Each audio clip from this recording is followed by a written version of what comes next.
Assalamualaikum warahmatullahi wabarakatuh. Sebelumnya, perkenalkan kami dari kelompok 7 yang beranggotakan Saya sendiri Nesa Amanda. dan saya Yuninda yang akan memaparkan materi makalah kami yang berjudul Pegadaian Syariah. Kepada Nesa Amanda selaku pemateri pertama, saya persilahkan. Baik, langsung saja di sini saya akan menjelaskan tentang pegadaian syariah. Yang pertama, sejarah pegadaian syariah. Sejarah pegadaian syariah di Indonesia berawal dari keinginan masyarakat muslim untuk melakukan transaksi gadai yang sesuai dengan prinsip-prinsip Islam serta didukung oleh kebijakan pemerintah dalam pengembangan ekonomi dan lembaga keuangan syariah. Tingginya minat umat Islam terhadap penerapan hukum Islam di berbagai bidang, termasuk pegadaian, menjadi latar belakang munculnya sistem ini karena meningkatnya minat dan potensi usaha berbasis syariah. Pemerintah bersama DPR mengesahkan Undang-Undang Nomor 10 Tahun 1998 tentang perbankan sebagai dasar hukum bagi kegiatan usaha yang berlandaskan prinsip syariah, termasuk pegadaian syariah sendiri. Nah, dari peraturan inilah kemudian lahir berbagai lembaga keuangan syariah atau LKS di Indonesia.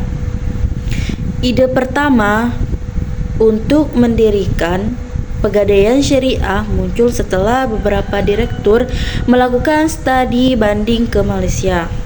Nah, pada tahun 1993, pemimpin Perum Pegadaian mulai merencanakan pembentukan pegadaian berbasis syariah. Namun, rencana tersebut sempat terhambat karena saat itu Perum Pegadaian belum memiliki aturan operasional khusus untuk menjalankan layanan gadai syariah. Upaya Perum Pegadaian untuk mendirikan pegadaian syariah di Indonesia baru mulai menemukan arah pada awal tahun 2000-an setelah Bank Muamalat Indonesia atau BMI meluncurkan produk gadai berbasis syariah. Namun karena minat masyarakat masih rendah dan dukungan dari media serta sarana promosi belum maksimal, produk gadai tersebut belum bisa berkembang dengan baik.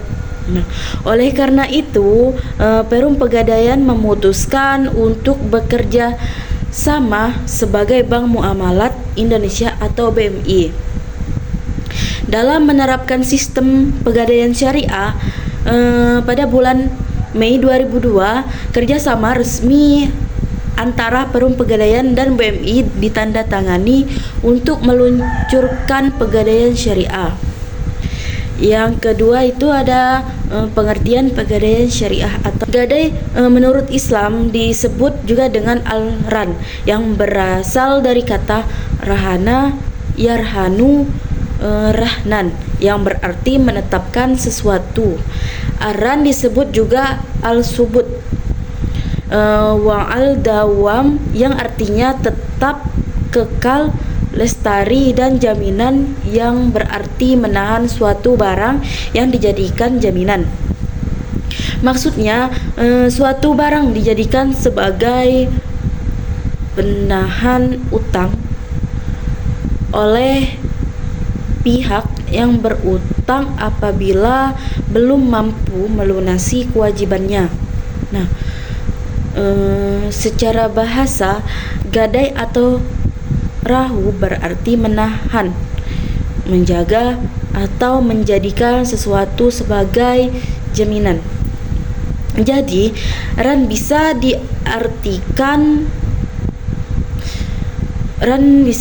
sebagai perjanjian di mana seseorang menyerahkan barang bernilai sebagai jaminan atas utang yang ia miliki. Nah, dalam pandangan syariah, ran termasuk akad utang piutang yang menggunakan barang bernilai sebagai jaminan sampai orang tersebut melunasi utangnya sendiri. Menurut hukum syara, gadai merupakan perjanjian di mana suatu barang dijadikan jaminan dengan sempurna. Dalam istilahnya, ran berarti barang yang digadaikan. Adapun rahin orang yang menggadaikan barang tersebut, dan murtahin itu pihak yang memberikan pinjaman atau pembiayaan. Nah, ada beberapa pendapat ulama mengenai pengertian ran berdasarkan 4 mazhab. Yang pertama itu ada ulama Syafi'iyah. Ran adalah menjadikan suatu barang sebagai jaminan utang. Nah, barang itu nantinya bisa digunakan untuk melunasi utang jika orang yang berutang tidak mampu membayarnya. Yang kedua yaitu ada ulama Hanabila. Ran merupakan harta yang dijadikan jaminan utang, dan jika orang yang menanggung utang tidak mampu membayar, maka utang itu dilunasi dengan hasil penjualan barang jaminan tersebut. Yang ketiga ada ulama Malikiyah.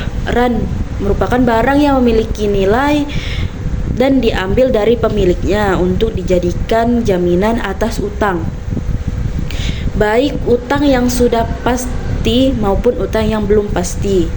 Yang terakhir, menurut ulama Hanafiyah, ran berarti menjadikan sesuatu barang sebagai jaminan sehingga barang tersebut bisa digunakan untuk membayar utang jika diperlukan. Nah, ran dalam Islam merupakan bentuk tolong-menolong antar sesama muslim sehingga tidak bertujuan untuk keuntungan atau imbalan apapun. Nah, artinya gadai menurut syariat tidak bersifat komersial, tetapi dilakukan murni untuk membantu orang yang sedang membutuhkan. Nah, dalam pegadaian syariah, akad ran dijadikan untuk produk seperti gadai emas, di mana nasabah menyerahkan barang berharganya sebagai jaminan pembiayaan. Akad ini pun termasuk akad tunggal yang sederhana dan bisa dipahami karena jelas mengatur hak dan kewajiban masing-masing pihak.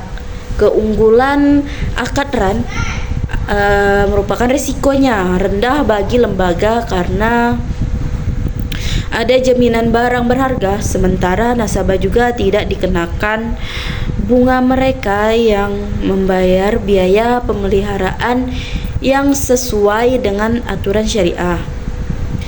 Secara garis besar, ran bertujuan untuk mencegah hal-hal yang bisa merugikan seperti risiko yang tidak menepati janji atau tidak membayar utang. Akad ran berfungsi untuk membangun rasa saling percaya melalui sikap tolong-menolong dan amanah sesuai dengan prinsip muamalah dalam Islam. Dalam perkembangan modern, penggadaian syariah pun tidak hanya memakai satu akad saja seperti ran, tetapi juga menggunakan beberapa akad sekaligus seperti akad qard, ran, dan ijarah untuk membuat produk yang lebih bervariasi dan inovatif, misalnya arum haji dan arum mikro. Berdasarkan istilah-istilah yang sudah dijelaskan sebelumnya, dapat disimpulkan bahwa gadai atau ran adalah perjanjian di mana sesuatu barang berharga dijadikan sebagai jaminan antara pihak yang berhutang dan pihak yang memberikan pinjaman. Dasar hukum mengenai rain terdapat dalam surat Al-Baqarah ayat 293. yang berbunyi wa in kuntum ala syafari wa lam tajidu katiban farihanum maqbuda fa in amina ba'dukum ba'dun falyuwaddil ladzi utumina amanatahu wal yattaqillaha rabbah wa la taqtumus sahada wa ma yaktumha fa innahu ashimun qalbu wallahu bima ta'maluna alim, yang artinya jika kamu dalam perjalanan dan bermuamalah tidak secara tunai, sedang kamu tidak memperoleh seorang penulis, maka hendaklah ada barang tanggungan yang dipegang oleh yang berpiutang. Akan tetapi, jika sebagian kamu mempercayai sebagai yang lain, maka hendaklah yang dipercayai itu menunaikan amanatnya atau hutangnya, dan hendaklah ia bertakwa kepada Allah, dan janganlah kamu menyembunyikan persaksian, dan barang siapa yang menyembunyikannya maka sesungguhnya ia adalah orang yang berdosa hatinya, dan Allah Maha mengetahui apa yang kamu kerjakan. Nah, adapun selain dasar hukum dari Al-Quran, terdapat pula dasar hukum yang berasal dari sebuah riwayat hadis, di mana dalam hadis tersebut berbunyi anna Rasulullah sallallahu alaihi wasallam syatara min yahudi ta'ama illa ajali wa rama'u minal hadin, yang artinya itu Rasulullah Shallallahu Alaihi Wasallam pernah membeli makanan dari orang Yahudi dengan tempo atau kredit, dan beliau mengadaikan baju besinya. Atas dua dasar hukum di atas, yakni dari Al-Quran dan hadis, maka hukum dari gadai atau ran adalah dibolehkan karena terdapat banyak kemaslahatan yang terkandung di dalamnya, yaitu sebagai sarana tolong menolong antar sesama. Dalam kebahasan suatu pegadaian, maka terdapat rukun dan syarat yang harus dipenuhi. Nah, selanjutnya yaitu yang C atau yang ketiga, rukun dan syarat pegadaian syariah. Di mana pegadaian syariah, sebuah akad gadai dianggap sah jika semua rukun dan syaratnya terpenuhi sesuai dengan ketentuan syariat Islam. Adapun rukun dan syarat tersebut yaitu yang pertama ada rahin, yaitu pihak yang menggadaikan barang. Rahin merupakan subjek hukum yang harus memenuhi syarat seperti sudah dewasa, berakal sehat, dapat dipercaya, dan memiliki barang yang akan digadaikan. Nah, yang kedua yaitu al-murtahin, yaitu pihak yang menerima gadai. Murtahin bisa berupa individu, bank, atau lembaga yang dipercaya oleh rahin untuk memberikan pinjaman dengan jaminan barang baik. Rahin maupun murtahin harus memenuhi syarat sebagai orang yang cakap hukum menurut syariat Islam, yaitu berakal dan sudah balik. Nah, yang ketiga yaitu ada al-marhun atau ran, yaitu barang yang dijadikan jaminan. Marhun merupakan barang milik rahin yang digunakan sebagai jaminan untuk mendapatkan pinjaman. Barang ini harus memenuhi ketentuan layaknya barang dalam transaksi jual beli, yaitu dapat diperjualbelikan dan bisa dijual untuk memenuhi hak murtahin. Yang keempat yaitu ada sigot atau akad, yaitu pernyataan ijab dan kabul dari kedua belah pihak sebagai bentuk persetujuan atas transaksi gadai. Yang kelima yaitu ada akad ijaroh.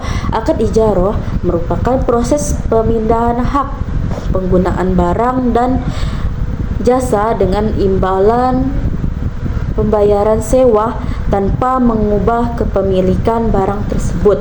Dalam bentuk akad ini, pegadaian memiliki hak untuk mengenakan biaya atas penyimpanan barang bergerak milik nasabah yang telah menyetujui perjanjian.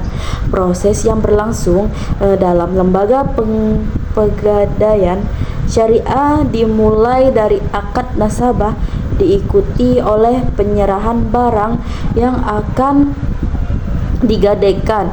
Lalu pegadaian menyimpan dan merawat barang itu di lokasi yang telah disediakan.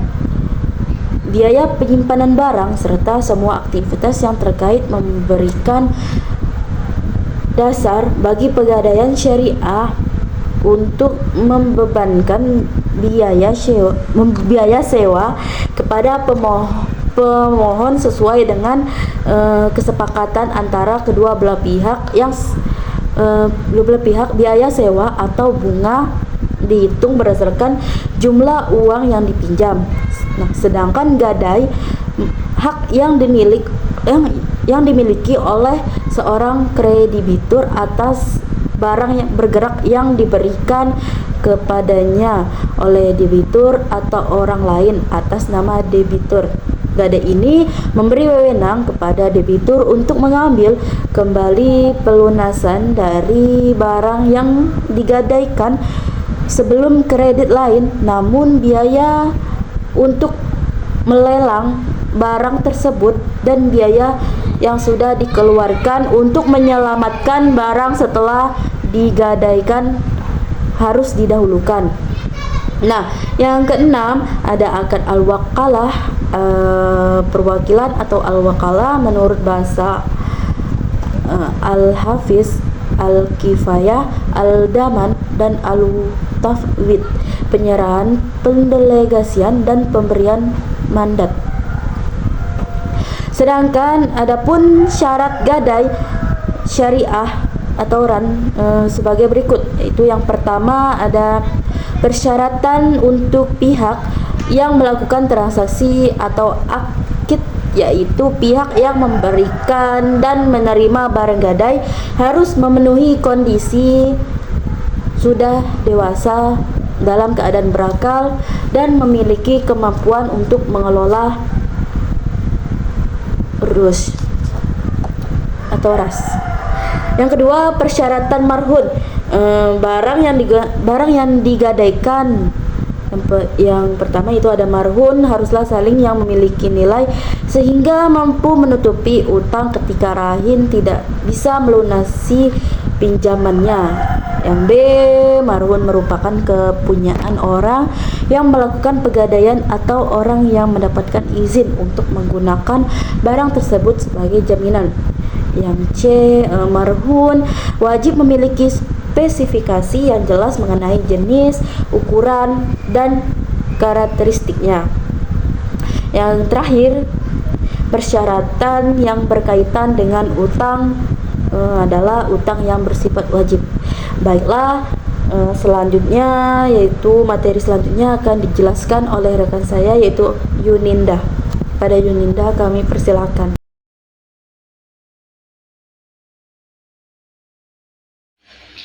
Selanjutnya yaitu dasar hukum pegadaian syariah.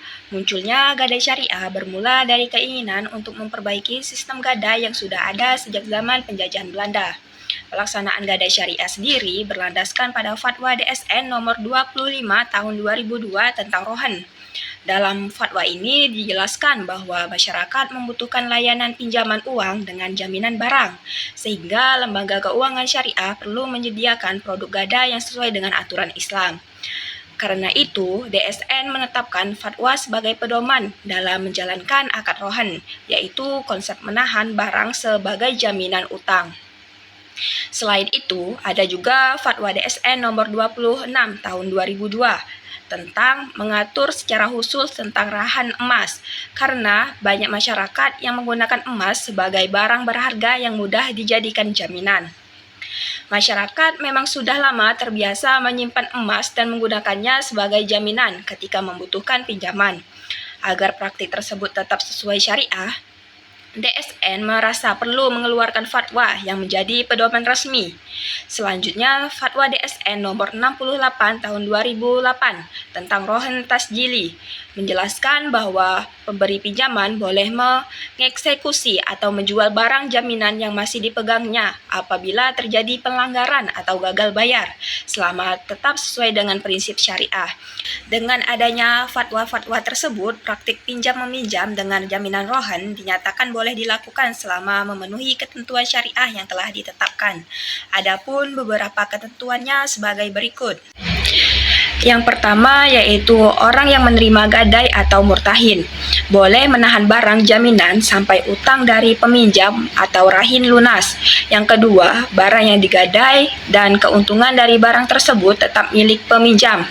Penerima gadai tidak boleh menggunakan keuntungan dari barang jaminan kecuali jika diizinkan oleh peminjam, dan penggunaannya hanya untuk menggantikan biaya perawatan tanpa merusak nilai barang. Yang ketiga, peminjam sebenarnya bertanggung jawab untuk merawat dan menyimpan barang jaminan, tetapi pekerjaan tersebut bisa dilakukan oleh penerima gadai.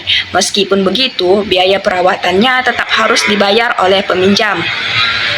Yang keempat, biaya administrasi dan penyimpanan barang gadai tidak boleh ditentukan berdasarkan jumlah uang yang dipinjam.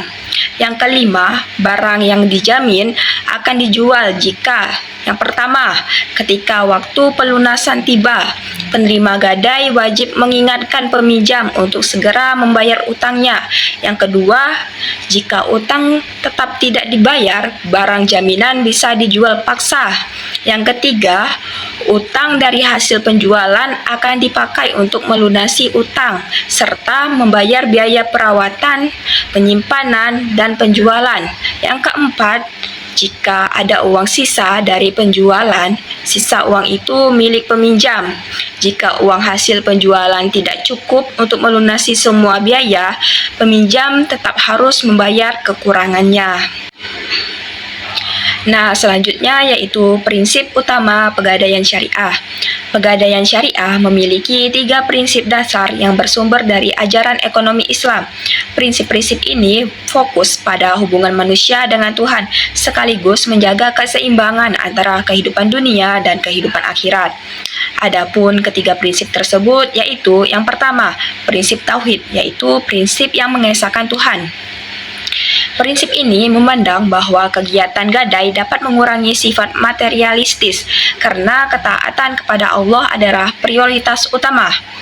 Manusia dan alam dianggap setara dan saling membutuhkan. Islam mendorong agar harta tidak didiamkan, supaya kekayaan tidak hanya berputar di kalangan orang kaya saja. Islam ingin harta bisa tersebar lebih merata di masyarakat. Yang kedua yaitu prinsip tolong-menolong. Prinsip ini menegaskan bahwa aktivitas gadai adalah cara untuk saling membantu meningkatkan kesejahteraan melalui kerjasama ekonomi dan bisnis. Selain itu, prinsip ini juga memiliki tujuan sosial, yaitu meringankan beban saudara yang sedang kesulitan dalam memberikan bantuan melalui mekanisme gadai syariah. Yang ketiga yaitu prinsip bisnis. Prinsip ini menegaskan bahwa kegiatan bisnis merupakan bagian penting dari kehidupan manusia. Namun dalam mencari keuntungan harus tetap mengikuti aturan syariah. Tujuannya adalah agar kesejahteraan baik di dunia maupun di akhirat dapat dicapai. Nah, prinsip ini menjadi dasar bagi pegadaian syariah dalam menjalankan usahanya sepanjang waktu. Nah, lembaga keuangan syariah di Indonesia berkembang sangat pesat saat ini. Hampir semua lembaga perbankan dan non-perbankan kini memiliki unit usaha syariah, termasuk Pegadaian Syariah. Pegadaian Syariah adalah salah satu unit usaha PT Pegadaian yang merupakan sebuah badan usaha milik negara. Mereka tidak hanya menawarkan layanan gadai, tetapi juga menyediakan berbagai produk pembiayaan berbasis prinsip syariah, yaitu yang pertama yaitu Arum Haji. Produk ini membantu calon jemaah haji yang kekurangan biaya. Nasabah bisa mendapat pembiayaan hingga 25 juta dengan menjamin emas senilai sekitar 7 juta atau logam mulia 15 gram. Syaratnya cukup menyerahkan fotokopi KTP dan memenuhi syarat-syarat pendaftaran haji. Keunggulannya, nasabah langsung bisa mendapatkan nomor porsi haji. Yang kedua yaitu Arum BPKB. Melalui Arum BPKB, nasabah dapat mengajukan pembiayaan dengan jaminan BPKB kendaraan. Syaratnya, nasabah harus memiliki usaha yang sudah berjalan minimal 1 tahun dan melengkapi dokumen seperti fotokopi KTP dan lain-lain. Produk ini memiliki banyak keunggulan, di antaranya pilihan masa pinjaman 12-36 bulan, dan layanan ini sudah tersedia di berbagai cabang Pegadaian Syariah. Yang ketiga yaitu Amanah. Layanan Amanah tersedia di hampir seluruh kantor cabang Pegadaian di Indonesia. Untuk membeli kendaraan bermotor, nasabah perlu menyiapkan uang muka. Uang muka untuk motor minimal 20% dari harga, sedangkan uang untuk mobil minimal 25%. Jangka waktu cicilan dapat dipilih dan mulai dari 12 bulan hingga 60 bulan. Seluruh layanan ini berjalan sesuai dengan prinsip syariah berdasarkan Fatwa Dewan Syariah Nasional. Yang keempat yaitu Rohen atau Gadai Syariah. Jika membutuhkan pinjaman cepat, layanan Rohen bisa menjadi pilihan. Pinjaman dapat cair hanya dalam waktu sekitar 15 menit dengan nominal mulai dari 50.000 hingga 200 juta dan jangka waktu maksimal 4 bulan. Yang kelima yaitu multi pembayaran online. Membantu masyarakat membayar berbagai tagihan rutin dengan mudah di satu tempat. Bisa membayar tagihan listrik, air, telepon, atau bahkan membeli tiket kereta api. Fasilitas ini tersedia di semua cabang. Yang keenam yaitu konsinyasi emas. Bisa membeli emas lalu menitipkannya kepada Pegadaian Syariah untuk dijual kembali. Jika emas tersebut berhasil terjual, nasabah akan mendapatkan bagian dari hasil penjualannya. Dengan cara ini, emas yang kita miliki menjadi lebih produktif dan bisa menghasilkan keuntungan dibandingkan hanya disimpan tanpa bernilai tambah. Yang ketujuh yaitu tabungan emas. Kita bisa mulai berinvestasi emas hanya dengan sekitar Rp6.000 atau setara 0,01 gram. Caranya cukup membuka rekening tabungan emas di outlet Pegadaian terdekat, mengisi formulir pembukaan rekening serta membayar biaya administrasi sekitar Rp10.000 dan biaya titipan 12 bulan sebesar Rp30.000. Selain itu, kita hanya perlu melampirkan identitas diri. Yang terakhir yaitu Mulia. Produk Mulia dari Pegadaian Syariah adalah layanan penjualan emas batangan untuk masyarakat. Produk ini cocok dijadikan pilihan investasi jangka panjang, misalnya untuk membeli rumah, kendaraan, atau biaya haji. Emas yang dijual tersedia mulai dari ukuran 5 gram hingga 1 kilogram. Pembelian bisa dilakukan secara tunai maupun angsuran. Jika memilih angsuran, nasabah dapat menentukan uang muka antara 10% hingga 90% dari harga emas dengan jangka waktu cicilan mulai dari 3 bulan sampai 36 bulan. Nah, materi yang dapat kami simpulkan dari Pegadaian Syariah yaitu perkembangan Pegadaian Syariah bukanlah proses yang terjadi secara instan, melainkan melalui perjalanan panjang mulai dari kebutuhan masyarakat muslim, berbagai upaya pemerintah, hingga kolaborasi antara lembaga keuangan syariah seperti Bank Muamalat dengan Perum Pegadaian. Upaya tersebut kemudian membentuk sistem gadai syariah yang kini dikenal sebagai Pegadaian Syariah, sebuah lembaga yang mengombinasikan prinsip tolong-menolong dengan mekanisme keuangan yang modern. Dengan dasar hukum yang kuat baik dari Al-Quran, hadis maupun fatwa DSN, Pegadaian Syariah memastikan bahwa seluruh proses transaksinya berjalan sesuai syariat. Konsep Rahen sebagai inti dari kegiatan pergadaian tidak hanya memberikan kepastian hukum dalam sebuah transaksi, tetapi juga menekankan nilai amanah, saling percaya, dan keadilan antara pihak yang berutang dan pemberi pinjaman melalui penerapan prinsip tauhid, tolong-menolong, dan bisnis yang beretika. Pegadaian Syariah mampu menjadi lembaga yang memberikan kemaslahatan masyarakat. Baiklah, mungkin itu saja yang dapat kami sampaikan. Mohon maaf bila ada salah kata. Kami akhiri. Wassalamualaikum warahmatullahi wabarakatuh.